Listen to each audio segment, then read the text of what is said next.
Hey, welcome back. Happy Mother's Day. I hope you got to spend some relaxing time with your mother if she's still alive. If not, maybe just reflect.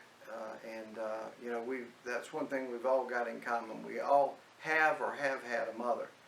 So there is nothing like a mother's love.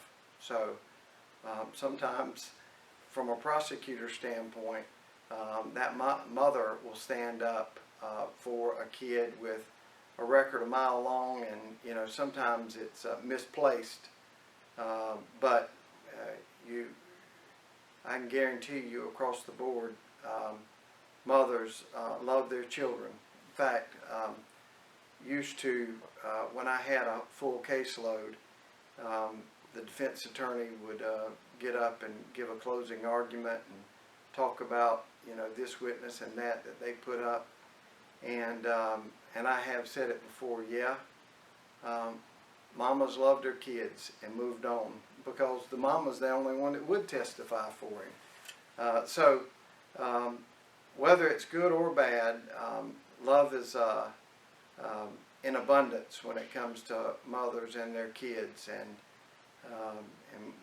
my mom's still alive, so we celebrated her. My mother-in-law, I got a grandma that's still alive, and we don't know how long that they might outlive me, but either way, we are not promised tomorrow. So you can always, if you didn't, go back and hit them up on a belated Happy Mother's Day and just turn it into a week. But we are back in court. We've been off a couple of weeks. Today, as we speak, a jury is being picked for a murder case. It's one that occurred, you saw a little bit on it at Captain Archie's up there, old Captain Pooh's at Spring Bridge. Really didn't have anything much to do with the restaurant, but people wanting to settle old scores, and ends up in a murder trial. So that jury is being selected now, and we will update you on how that goes next week. We'll also be doing a lot of pleas, so there'll be some pleas of note to take care of. One thing that I will talk about, since we are in May, summer is right around the corner. The kids have just got out of college. Some of the kids are getting ready to get out of school. The traffic on the road will be at different times, but it's always going to be crowded, especially for our area. And our area always has more than its fair share of DUIs. Listen, I'm going to cut to the chase so you don't have to watch this whole video. There are too many Uber drivers, too many Lyft drivers, probably some other app, taxi cabs, buses. You've got designated drivers. We've been talking about that for 30 years. All that stuff takes is a little bit of planning. Nobody's telling you to come down here and not have a good time, not celebrate summer or whatever it is. What we are saying is that it is very dangerous to get behind the wheel of a car after having consumed alcohol. And even though I'm not a teetotaler, but I can't tell you, as the elected solicitor, how many of this type of beer it takes to get to a .08. It's a science. It depends on quite a few things.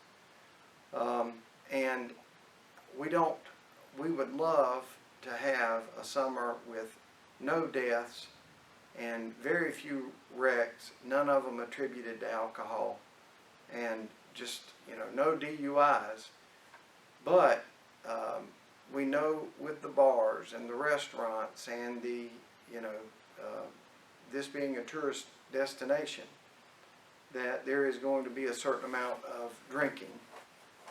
All I'm asking is to plan ahead.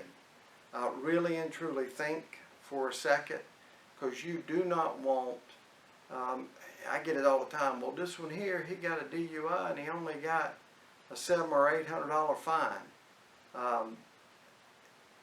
Obviously, the people that are complaining do not realize that that fine is bad.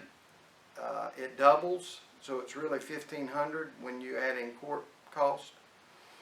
On top of that, your insurance is going to skyrocket. You end up in a bureaucracy that is the Department of Motor Vehicles, and you lose your license. You got to go to all of these classes to get 1 point back on your license. Then you got SR22 going on, which is a special kind of insurance going to end up costing you right at $5,000 during the course of a year. You're going to have to hire an attorney that's at least $3,500, probably closer to $5,000. You're talking about thousands of dollars over maybe one too many. And a lift is $15 maybe. It depends on where you're going. It ain't much. And your jurors that are going to sit here in magistrate's court, hopefully, you know, if it's a DUI, the most you're going to get is a fine or up to 30 days in jail. But if you do happen to hurt somebody, it's up to 10 years. If you happen to kill somebody, it's up to 25. And the act that caused it is the same. You know, if you drank 3 beer or 4 beer or 5 beer, whatever gets you to that limit, and you almost make it home and the police have a roadblock and you get stopped, then your punishment might be the fine or up to 30 days. The same thing that you did, but instead of stopping at a roadblock, you bump somebody or hit somebody. Now you're looking at 10 years. If you kill somebody, you're looking at 25 years. So it really and truly just is not worth it. And I've got to go because we try to keep these under 7 minutes. But one question that came up the last time, a friend of mine, you know, wanting to play games on our video, Travis Hyman, asking about the Gamecocks winning. That is the very reason right there that I can't be friends with a lot of Gamecocks. You win one time in 5 or 6 or 7 or 8 years, and then it's like, what happened? What happened? Travis, enjoy it. All my Gamecock friends I'm playing, enjoy it. This crowd's coming back, and we'll talk again in 7 or 8 years. So